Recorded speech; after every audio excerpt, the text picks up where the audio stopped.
بسم اللہ الرحمن الرحیم۔ سبھی دوستوں کو احمد علی سلیمی کی طرف سے محبتوں بھرا سلام۔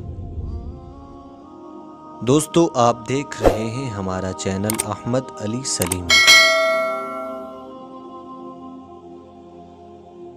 ایک دفعہ کا ذکر ہے کہ اللہ تعالیٰ نے حضرت موسیٰ علیہ السلام کی طرف وحی فرمائی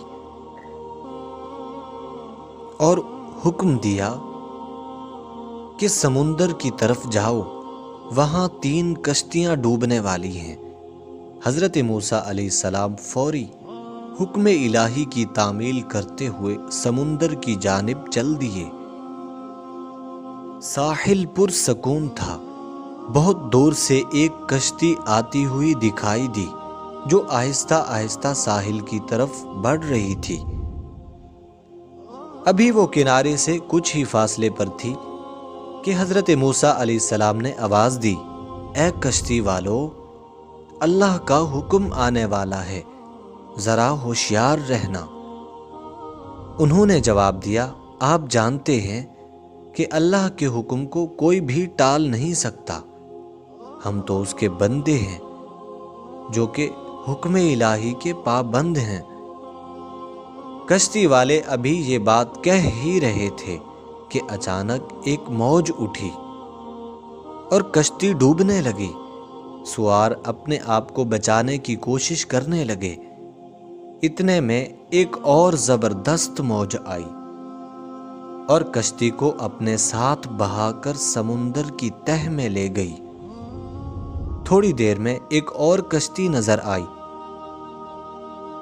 تو حضرت موسیٰ علیہ السلام نے انہیں بھی خبردار کیا اور کہا کہ ذرا محتاط ہو کر آنا۔ انہوں نے بھی پہلے والوں کی طرح جواب دیا، جو کچھ ہونا ہے ہو کر رہے گا، اور کشتی کو کنارے کی طرف لاتے رہے، یہاں تک کہ ساحل کے قریب آتے آتے یہ کشتی بھی ڈوب گئی۔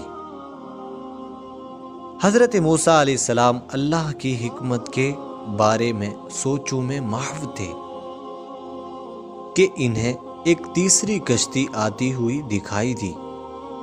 آپ نے حسب سابق اس کشتی والوں کو بھی نصیحت کی کہ دیکھو، اللہ کا حکم آنے والا ہے، اپنے گناہوں کی معافی مانگتے ہوئے ذرا محتاط ہو کر آؤ۔ انہوں نے جواب میں کہا کہ اے اللہ کے نبی، جس طرح آپ سچے ہیں اس طرح اللہ کا حکم بھی اٹل ہے، اسے کوئی نہیں بدل سکتا، لیکن اس کی رحمت بھی تو ہے، ہم اس کی رحمت سے کیوں مایوس ہوں؟ لہٰذا ہم اللہ کی رحمت پر بھروسہ کر کے آ رہے ہیں، اور وہ اپنی رحمت کے صدقے ہمیں ضرور امن و سلامتی کے ساتھ کنارے پر پہنچا دے گا۔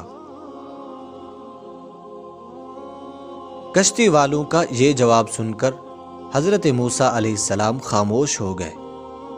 جب کشتی باحفاظت کنارے آ لگی تو اللہ کے پیغمبر سوچنے لگے کہ اللہ نے 3 کشتیاں ڈوبنے کا فرمایا تھا، 2 تو ڈوب گئیں، لیکن تیسری سلامتی کے ساتھ کنارے آ لگی، یہ کیسے بچ گئی؟ ارشاد باری تعالیٰ ہوا کہ اے موسیٰ، آپ نے سنا نہیں کہ تیسری کشتی والوں نے کیا کہا؟ انہوں نے میرے حکم کو تسلیم کیا، میری رحمت کو آواز دی تھی اور اس پر پورا توکل اور بھروسہ بھی کیا تھا، تو اس لیے یہ کشتی میری رحمت کے طفیل بچ گئی، کیونکہ جو بھی میری رحمت کے دروازے پر آ کر صدا دیتا ہے، میں اسے کبھی بھی نا امید نہیں کرتا۔ اللہ پاک فرماتا ہے کہ میری رحمت میرے غضب پر غالب ہے۔